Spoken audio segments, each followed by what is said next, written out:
लग्नाचे दागिने म्हणजे श्रीमंत पेशवाई दागिने, नाशिकचे सुप्रसिद्ध सराफ मयूर अलंकार सराफ। ताज्या बातम्यांसाठी नाशिक न्यूजच्या YouTube चॅनलला सबस्क्राईब करा आणि बेल आयकॉनला प्रेस करा।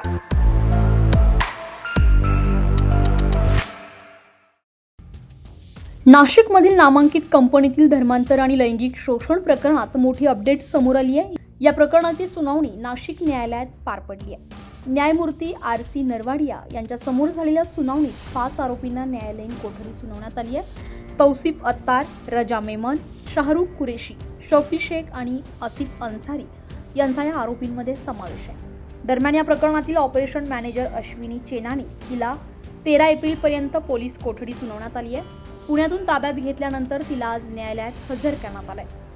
या संपूर्ण प्रकरणाचा विशेष तपास पथकाकडून सुरू असून आतापर्यंत 9 गुन्ह्यांची नोंद करण्यात आली आहे। मुंबई नाका CR नंबर 163/26 या गुन्ह्यामध्ये संशयित आरोपी नामे अश्विनी चेनानी यांना माननीय न्यायालयात हजर केला असता माननीय न्यायालयाने आरोपीस दिनांक 13 एप्रिल 2026 पर्यंत पोलीस कोठडी देण्यात आलेली आहे। या अगोदर या गुन्ह्यातील 6 आरोपी अटक आहेत। एकूण अटक आरोपींची संख्या आता 7 झालेली आहे। त्यातील 6 आरोपी सध्या पोलीस कस्टडीमध्ये आहेत। या प्रकरणांमध्ये आतापर्यंत एकूण 9 गुन्हे दाखल आहेत। न्यायालयीन कोठडीत असलेले 6 आरोपींना माननीय न्यायालयाशी ट्रान्सफर वॉरंट घेऊन पुन्हा अन्य गुन्ह्यांमध्ये वर्ग करून घेण्यात येणार आहे। सध्या या गुन्ह्यातील एक आरोपी फरार आहे। माननीय पोलीस आयुक्त संदीप कर्णिक सर यांच्या वतीने आवाहन करण्यात येत आहे की ज्या पीडित आहेत त्यांनी निर्भीडपणे पुढे यावं आणि आपल्यावरती झालेला अन्याय असेल आपण पोलीस स्टेशनला येऊन तक्रार दाखल करू शकता। माहिती देणाऱ्या व्यक्तींचे नाव गोपनीय ठेवण्यात येईल। करण्यात आले होते। एक जो पूर्वीचा गुन्हा आहे त्याच्यामध्ये एक महिला आरोपी हजर करण्यात आली होती, त्याच्यासाठीचे वकील दुसरे होते।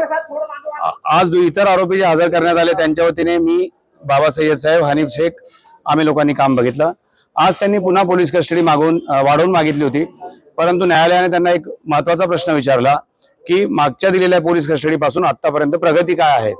त्याच्याकडे मला असं वाटतं की तपास यंत्रणेकडे काही खूप चांगलं उत्तर नव्हतं। आमचाही मुद्दा तोच आहे की तपास यंत्रणेकडे मागच्या दिलेल्या PC पासून आजपर्यंत तपासामध्ये काहीही प्रगती दिसत नाहीये आणि प्रगती दिसण्याजोगा तपास आता काही राहिलेला नाही। कारण मुळातच सगळे आरोप हे 1-2 वर्ष जुने आहेत आणि ते तोंडी आरोप आहेत।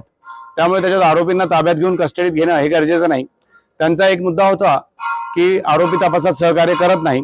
त्याच्यावर आमचं म्हणणं होतं की सुप्रीम कोर्टाने पण सांगितलेलं आहे की तपासात सहकार्य करणे म्हणजे काही आरोपींनी गुन्हा कबूल करणे नाही। त्यामुळे मला असं वाटतंय की आज मेहरबान न्यायालय दोघांचा युक्तिवाद ऐकून योग्य तो हुकूम करेल। अजून हुकूम झालेला नाही आणि मागचे जे काही न्यायालयीन कोठडीचे हुकूम झालेले आहेत त्याच्यामध्ये आम्ही लवकरच जामिनाचे अर्ज दाखल करतोय। न्यायालयीन कोठडी मिळालेल्या 5 आरोपींना विनयभंग आणि धार्मिक भावना दुखावल्याच्या दुसऱ्या गुन्ह्यात पुन्हा पोलीस कोठडीत घेण्याची प्रक्रिया सुरू असल्याची माहिती समोर येते आहे। संजय परमार, नाशिक न्यूज, नाशिक। ताज्या बातम्यांसाठी नाशिक न्यूजच्या YouTube चॅनलला सबस्क्राईब करा आणि बेल आयकॉनला प्रेस करा।